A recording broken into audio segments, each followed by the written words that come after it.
everyone, welcome back to my channel. Thank you for being here. If you are new here, don't forget to hit that subscribe button. And if you are a returning subscriber, hello, hi, thank you for coming back. In today's video, I'm going to be talking about my road to self-love and body positivity and just feeling good in the skin that I am in. You may be thinking, like, Emily, what are you talking about? You're a model. Why or when did you ever not feel good in your body? But if you saw the thumbnail, you can clearly see that I have had moments in my life where I was very unhealthy and went to extreme measures to look a certain way. I definitely went through a lot of ups and downs to kind of get to the point where I'm at now, where I feel like I'm at peace with my body. And I'm talking about this because I think it takes a lot of work and effort, I think, for a lot of people to come to peace with their body and love their body just the way that it is.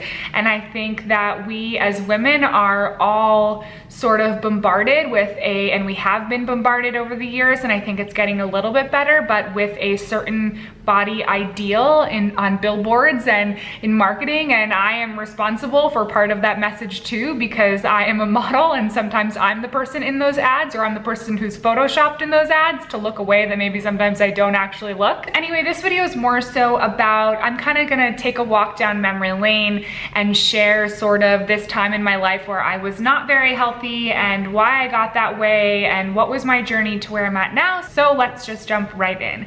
So if you see the thumbnail, the photo on the left where I am very, very, very, very, very thin, I was about 18 years old and I had just moved to Manhattan and started modeling full time. So to take a few steps back, I started modeling actually in my junior year of high school. And when I first started modeling, I was at a mall and I got scouted, and you know, I came to New York and I met with a bunch of agencies, and the feedback that I consistently got was that I was too curvy and I was too big and I was too athletic. And I definitely was like athletic, but I looked great. When I see old Polaroids now and look back at them, I'm like, I was crazy to not love the way that I looked. I looked great. So when I was in my junior year of high school, I think then I had a lot of structure and a very healthy life. I lived at home, I was going to school every day, I was playing sports every day, I had friends, I had a family, I had all of those things. Then I started modeling and it was something that I wanted to do. You know, I didn't know what I wanted to do when I grew up. I didn't know if I wanted to go to college. I didn't know if I wanted to do those things. So I was kind of like, you know, this seems like a great gig and I want to do it. And I think in my junior, senior year is when I started to become more aware of my body, become more aware of what I was putting in my body. I wasn't unhealthy about it at that point, but I was definitely starting to become more aware of it. But I think around in my junior year of high school is when I kind of had to make the decision as to whether or not I was going to pursue modeling full time. Because in America, for anyone here who is not American, who's watching, you typically have to decide whether or not you're gonna go to college in about your junior year, because that's when you start applying to schools. And I was like, okay, no, I'm gonna start modeling full time. So, you know, literally in like August of 2009, all of my friends went away to college and I moved to Manhattan into a studio apartment and pursuing modeling full time. But, you know, when I got here and I was going to castings and doing all of that, I just got this same feedback that I was too big and I was too curvy and too commercial and all these things. And it was a bummer. It was kind of like, what do I need to do to succeed? And to me, to be successful, it was to be thin. So I was like, I'm gonna do whatever it takes. And I did. I was not eating very much. I wasn't counting calories. I was just eating very, very, very little as possible. And I was very obsessed with what I was putting in my body, and I was over exercising. Actually, I think the exercise thing was even more of an issue for me because I'm already sporty and athletic and I love the way working out makes me feel. So I think I really just exercised a lot, and I went, I think, from like 140 pounds to about 118 pounds, which is very, very small for my frame. I'm like 150 pounds now and feel great about it, but then like that was very small for me. I would never take a train or I would never take a taxi. I walked everywhere, and literally within the span of a few weeks, I just got extremely thin. You know, I was thinking, I was kind of like, all right, I didn't go to college and I have to make this work. And I felt like if I didn't succeed as a model, I felt like I would be embarrassed. And I was just putting an obscene amount of pressure on myself. I was very depressed. I was very, very depressed at that time. I was lonely, I was homesick, I missed my friends. I didn't know what I was doing in this big city. I didn't know anyone, and I didn't even know how to make new friends, because like making friends as an adult is actually like very hard. I started going to castings and I still wasn't getting great feedback. And it's funny because I remember one day I went to Maybelline and I was there, and Julia Stegner, who's a dear friend of mine, was there, and so was this makeup artist, Charlotte Willer, who was the makeup artist for Maybelline at the time. And I remember I was very, very thin, and I hadn't always been that way. They knew that there was like a very big change in me, and I remember they both took me aside and they were like, Emily, what's going on? Like, how are you? Where are you at in your life right now? Are you okay? Like, such really like good people for kind of waking me up and being like, you know, this doesn't look natural. And it wasn't, clearly, it very much wasn't. And it's funny because even then when I was going out to castings and go-sees, people then were like, she looked better before, she doesn't look super healthy. It's like, well, duh. And I think my parents were not happy about the way I was looking, and definitely very worried. And I think just kind of had a wake up moment where I was like, all right, like this isn't making a difference or moving the needle now that I'm this skinny, and now I have people who are worried about me, and what's the point of doing all of this? So I ended up gaining all of the weight back and then some. And that ended up being a whole different struggle, I think, in itself. And I remember really not liking the way that I looked. When I gained the weight back, I felt really embarrassed. I really wanted to hide. I felt like I was failing all of these agencies and people who believed in me and wanted me to succeed, and I just thought I was fat and there was no way I was going to succeed now. I remember I went home for a couple of months because I just felt really burnt out, and I just really felt so negative and depressed and did not like the way that I looked and did not feel comfortable in my skin and didn't even know if I wanted to be a model anymore. And I remember I was wearing a lot of really baggy clothes. I remember in my closet, like at home, I literally have like jeans that are like a size 14. There's nothing wrong with being a size 14, but I was not a size 14. I just was wearing like extremely baggy clothes because I was just like very uncomfortable. I had my Maybelline contract. I was still doing beauty jobs and stuff like that.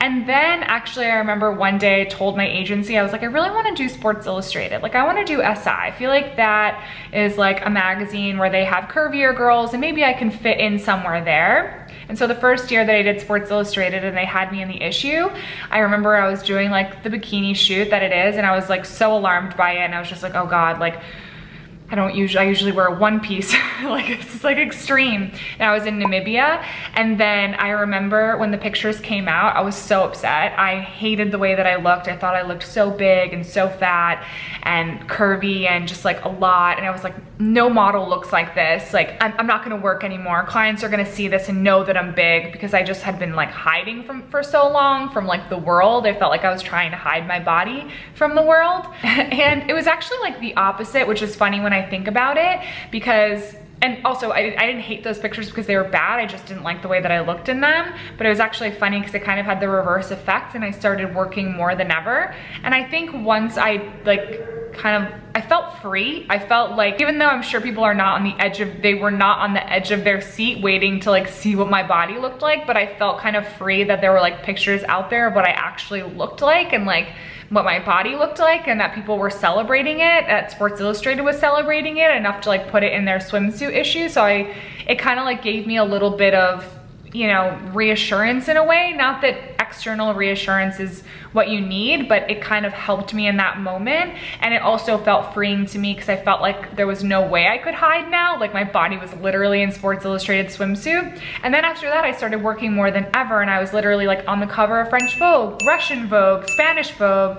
I was working a lot, I was traveling a lot, and things were going really, really good.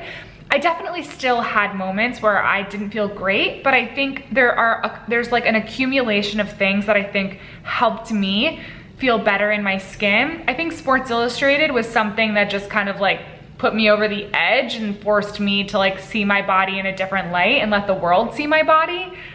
That probably sounds super weird, but it weirdly did help me. I'm consistently doing Sports Illustrated a few years after that. And I also think that like some other things that helped me, I think in those moments where I was really dark and depressed about my body, I was so in my head and I obsessed about my body so much, and I checked it so much, and I was obsessed with the way that I looked 24/7, really forcing myself to engage in new things that had nothing to do with what I looked like, and finding hobbies and spending time with people who were not talking about the way that they look 24/7 or measurements or body or weight or any of that stuff. Just focusing on hobbies and things and people that did not have to do or focus on me and the way that I looked was very helpful. It helped me like take myself out of my body and focus on other things.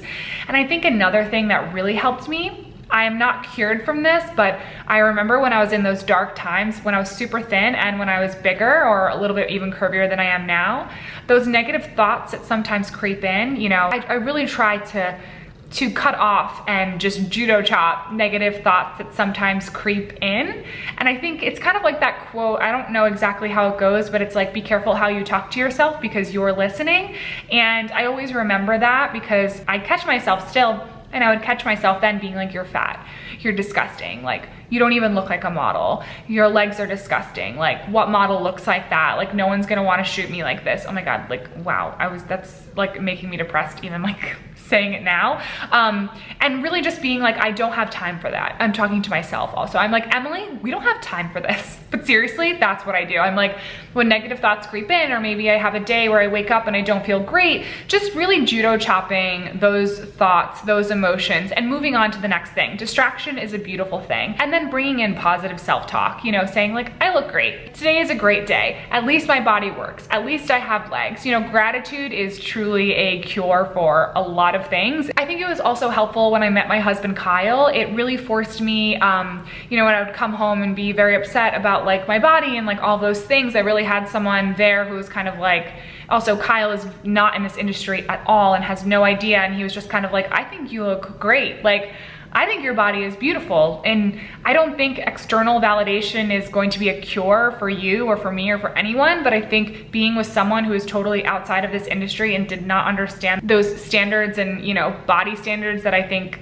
I thought the world was holding to me, and I thought that my agencies were holding to me. No, I'm not perfect. Also, one other thing that I wanted to add, that even though now I feel like I'm in a better place in terms of my body and how I feel about it, I still go to jobs sometimes and literally get sent home for not fitting the clothes or not being the right size or whatever it may be. It happens, and those are very challenging days and times. Like, I've literally flown all the way to Europe for a job, and I just get a call from my agent and they're like, oh, never mind, she's like too big and doesn't fit the clothes and it's not working out. A, it's super embarrassing, and B, I feel like I waste people's time and money and energy, and it really doesn't feel good. Those are definitely challenging days and times, but I try not to let what one brand or one person thinks of me derail my entire life or day or self-confidence.